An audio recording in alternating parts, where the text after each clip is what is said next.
22,000 افراد کے سامنے تنہا شخص کا ڈٹ جانا یہ کوئی تماشا نہیں ہے۔ 72 افراد کے زخم کلیجے پہ موجود ہیں، اور اپنے بھائیوں، بیٹوں، بھتیجوں اور بھانجوں کے لاشیں اٹھا کے آپ خیموں تک لا چکے ہیں۔ آپ کے ہاتھوں کے اندر علی اصغر دم توڑ چکے ہیں، اور جوان علی اکبر آپ اس کو اٹھا کے خیمے تک لا آئے ہیں۔ تو اتنی جرأت اور اتنی پامردی کے ساتھ 71 لاشیں لائن کے اندر پڑے ہیں۔ گھر میں ایک میت ہو جائے سارا شہر سنبھالا دینے والا ہوتا ہے، پھر بھی دکھ نہیں تھمتا۔ کہتے ہیں چھوڑ دو، اس کا کلیجہ کٹ گیا ہے، اس کا جوان رخصت ہو گیا ہے، اس کے سینے کا چین لٹ گیا ہے، سلام کرو حسین ابن علی کو۔ 71 لاشیں لائنوں میں لگے ہوئے ہیں، بے گور و کفن لاشیں پڑے ہوئے ہیں، اور ادھر خیمے کے اندر پردہ داروں کہ پردے کا بھی لحاظ ہے۔ لیکن پھر جب گھوڑے کی زین کو کس کے میدان کربلا میں نبی کا نواسہ نکلا، جب 3 دن کا پیاسا کربلا کے ریگزار کے اندر، میدان کربلا کے اندر ذوالفقار تلوار لہراتا ہوا آیا، شبیہ رسول کریم کی تصویر جب میدان کربلا میں حضرت امام حسین تلوار کو لہراتے ہوئے آئے تو آواز آ رہی تھی، یہ کون ذی وقار ہے، یہ کون شاہ سوار ہے، لباس ہے پھٹا ہوا، لخت لخت کٹا ہوا، تمام جسم نازنی چھدا ہوا کٹا ہوا، پھر بھی ہے ڈٹا ہوا، یہ نبی کا نور عین ہے، یہ بالیقین حسین ہے۔ تو حضرت امام حسین رضی اللہ تعالیٰ عنہ نے کس انداز کے ساتھ جبر کے خلاف پوری قوت سے کھڑے ہو کر کے دنیا کے سامنے اپنا اسوہ رقم کیا، اور گھوڑے کی زین سے جب فرش زمین کی طرف آئے، حضرت امام حسین رضی اللہ تعالیٰ عنہ کا آخری وقت سر جو تھا وہ سجدے میں تھا، اور سجدے کی حالت کے اندر دست قاتل نے سر حسین کو تن حسین سے الگ کیا۔ یہ دنیا کے سامنے حضرت امام نے اپنا اسوہ رکھا کہ یہی تو پیغام میں دینے آیا ہوں، یہی تو جو ہے وہ تحریر میں نے کربلا کی ریت پر اپنے خون سے رقم کرنی تھی کہ یہ سر کٹ سکتا ہے لیکن جھکے گا تو صرف اپنے مالک کی چوکٹ پہ جھکے گا، یزید کے سامنے یہ سر جھک نہیں سکتا ہے۔ تو حضرت امام حمام رضی اللہ تعالیٰ عنہ نے کربلا کے تپتے ہوئے ریگزار میں جب 72-73 لاشیں خیموں کے سامنے پڑے تھے اور اتنے زخم کلیجے پہ تھے، راوی کہتا ہے کہ جب آپ کی قمیض اتاری گئی تو 113 سوراخ اس میں تیروں کے تھے، 33 زخم نیزوں کے تھے، 34 گھاؤ تلواروں کے تھے، اتنے زخم جسم کے اندر، اور جسم چور ہے زخموں سے۔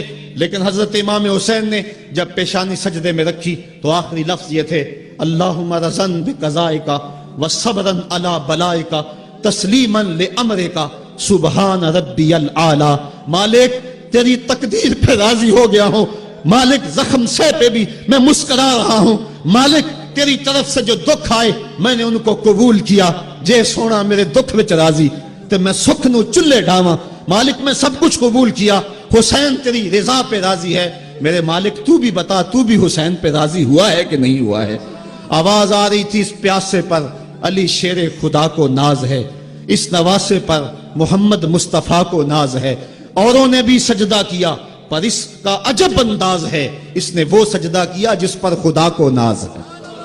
اے حسین ابن علی تم پر سلام، نازش آل نبی تم پر سلام۔ قیامت تک حضرت امام حسین رضی اللہ تعالیٰ عنہ نے اپنی سنت کو بطور نمونہ چھوڑا اور فرمایا وَلَكُمْ فِيَّ أُسْوَةٌ، میں اس لیے خود کربلا کے ریگزار کے اندر ایک انوکھی داستان رقم کرنے جا رہا ہوں تاکہ قیامت تک لوگوں کے لیے میری زندگی ایک نمونے کے طور پہ موجود رہیں اور جبر کے خلاف لوگ ٹکرانے کا حوصلہ رکھیں۔ حضرت امام حسین رضی اللہ تعالی عنہ نے کربلا کی اس دوپہر کے اندر جو عظیمت کی داستان رقم کی اور جس طرح جبر کے سامنے پوری قوت سے سینہ تان کے کھڑے ہو گئے۔ حضرت امام حسین کی زندگی سے ہم روشنی لے کر کے اپنی زندگیوں میں ڈال سکتے ہیں۔ رضائے الہی کا حصول یہ امام کا مطمع نظر تھا اور اس کے لیے ان کی زندگی کی ایک ایک ساتھ گزرتی ہے۔ اللہ کی رضا کے لیے، اس کی قربت کے لیے اپنی جان قربان کر دینا اور اپنا سب کچھ لٹا دینا، یہ بندگی کی معراج ہے۔ حضرت امام حسین رضی اللہ تعالی عنہ کو پہلے سے یہ معلوم تھا کہ وہ شہید کر دیے جائیں گے. آپ کے پورے خاندان کو اس بات کا علم تھا. حضور کی زبان سے یہ بات خاندان میں پہنچی تھی، لیکن کسی ایک نے بھی آ کے حضور سے نہیں کہا کہ حضور دعا کر دیں یہ مصیبت ٹل جائے اور کربلا میں جو مشکلات آنے والی ہیں جن کی خبر دی جا رہی ہے وہ مشکلات ان پر نہ آئیں. آپ تاریخ پڑھ لیں، یہ نہ حضرت سیدہ فاطمہ نے کہا ہے، نہ مولا کائنات نے آ کے عرض کی ہے، نہ خود امام حسین رضی اللہ تعالی عنہ نے حضور کی بارگاہ میں کہا ہے، نہ حضور نے کہا ہے کہ مالک حسین سے شہادت ٹال دے، بلکہ حضور کے ہاتھ اٹھتے ہیں تو دعا یہ نکلتی ہے اللہم آت الحسین صبرا و اجرا، اے اللہ میرے بیٹے حسین کو صبر بھی بخش دے، اجر بھی بخش دے. تو حضور نے کیوں کہنا تھا کہ میرے بیٹے کو شہادت نہ ملے؟ وہ تو اس امتحان کے لیے تیار کر رہے تھے. استاد جب شاگرد کو پڑھاتا ہے، محنت کراتا ہے، تو وہ یہ کبھی نہیں چاہتا کہ میں نے جو اس کو محنت کروائی ہے اس کے امتحان نہ ہو.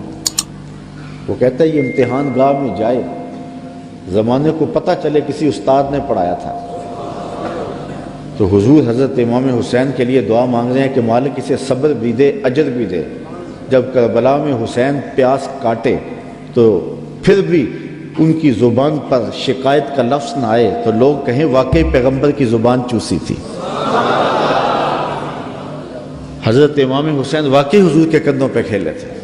حضور نے ایسے ہی اپنا بیٹا قرار نہیں دیا تھا. اور یہ صبر کا امتحان تھا جو حضرت امام حسین رضی اللہ تعالیٰ عنہ نے دیا.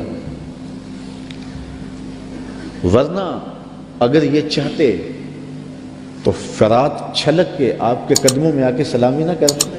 یہ تو حوض کوثر کے وارث کے نواسے ہیں، ایڑیاں رگڑتے تو چشمے نہ پھوٹتے. یہ تو رب کی تقدیر کو مانے بیٹھے تھے. یہ تو اس امتحان میں کامیابی کے لیے دعا گو تھے کہ مالک ہمیں استقامت نصیب کرو. امام زہری کہتے ہیں کہ جب مروان کے زمانے میں حضرت امام زین العابدین کو دوبارہ گرفتار کیا گیا اور بیڑیاں پہنائی گئیں، سب سے زیادہ دکھ حضرت امام زین العابدین نے دیکھے. کھلی آنکھوں سے یہ منظر کربلا کا سارا انہوں نے دیکھا ہے. کہتے ہیں واقعہ کربلا کے بعد امام زین العابدین کبھی بھی ہنسے نہیں تھے اور کبھی ٹھنڈا پانی بھی نہیں پیا تھا. شاید پانی پینے لگتے ہوں گے تو سکینہ کی پیاس یاد آتی ہوگی.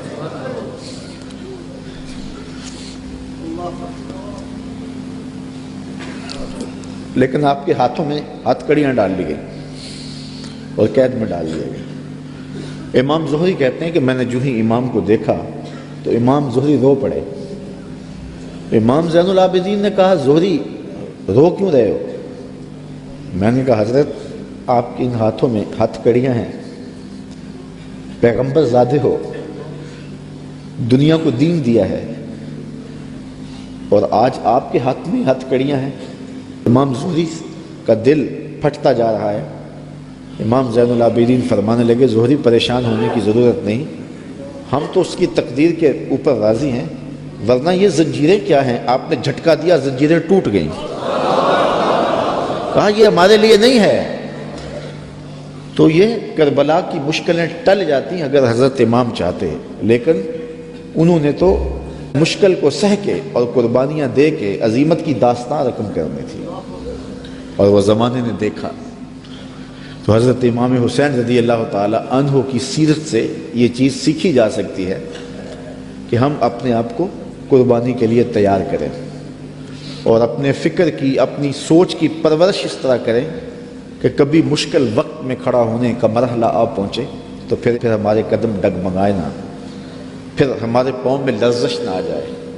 ہمارے زوردار نعرے اور ہمارے پرجوش خطاب، ہماری خطابت کے تن تنے اور ہمارے فلسفے وہاں دم نہ توڑ جائیں جہاں کھڑے ہونے کا وقت تھا. یہ ناداں سجدے میں گر گئے جب وقت قیام آیا. تو ہم نے اپنی پرورش حضرت امام حسین رضی اللہ تعالی عنہ کی اس فکر کی روشنی میں کرنی ہے تاکہ اگر کوئی ایسا وقت آن پہنچے تو پھر ہمارے قدم اکھڑنے نہ پائیں۔